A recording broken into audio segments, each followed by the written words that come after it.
న్యాయం చేసిన సందర్భం నుండి ఈ రోజు మేమందరం బెయిల్ మీద బయటకు వచ్చిన తర్వాత అల్లు అర్జున్ పేరుతో అనేక మంది దాదాపు రోజు ఒక 10ల సంఖ్యలో 1000 సంఖ్యలతో ఫోన్ చేసి మా అల్లు అర్జున్ ని మీరు ఏ విధంగా మీరు దాడి చేస్తారు, మీరు ఎందుకు మాట్లాడతారు మా అల్లు అర్జున్ గురించి అని అనేక మంది ఫోన్లు చేస్తున్నారు.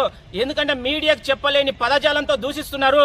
అల్లు అర్జున్ యొక్క వాస్తవ నిజ స్వరూపాలు ఈ తెలుగు రాష్ట్రాలకు ప్రపంచానికి తెలియని ఆలోచనతోనే మేము ఎవరైతే మాకు ఫోన్స్ చేసిండ్రో వాళ్ళందరి యొక్క చిట్టా తీసుకొచ్చి పోలీస్ స్టేషన్ లో సబ్మిట్ చేసినాం, కేసు పెట్టినాం.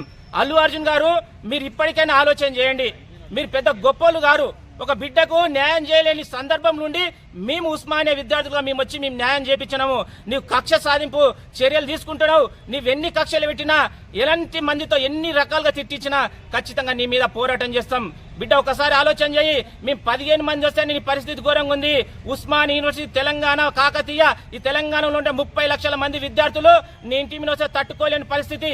న్యాయం ఎటువైపు ఉంటే అటువైపు ఉస్మానియా విద్యార్థులు ఈ తెలంగాణ విద్యార్థులు ఉంటారు. మేము ఏ రాజకీయ పక్షం కాదు, విద్యార్థుల పక్షం, ఈ తెలంగాణ సమాజం పక్షం. ఈ తెలంగాణ సమాజంలో ఎక్కడ అన్యాయం జరిగినా విద్యార్థి నాయకులుగా మేము ముందుంటాము. ఇప్పటికైనా నీ కొవ్వును తగ్గించుకో. నీ అభిమానుల పేరుతో ఎవరైతే ఎక్స్ట్రాల్ చేస్తున్నారో వాళ్లకు నీవు సర్ది చెప్పుకో. లేని పక్షంలో ఇది అగ్నిగుండమై దేశవ్యాప్తంగా వ్యాప్తి చెందుతాయి. నేను ఎక్కడ పోయినా వెంటాడే ఒక భూతంలో వెంటాడతాము. ఉస్మానియా విద్యార్థులుగా ఇప్పటికైనా రిక్వెస్ట్ చేస్తున్నాము, నీ అహంకారాన్ని తగ్గించుకో. లేని పక్షంలో ఇంతకు 10 చూడాల్సిన పరిస్థితి భవిష్యత్తులో ఉందని హెచ్చరిస్తున్నాం.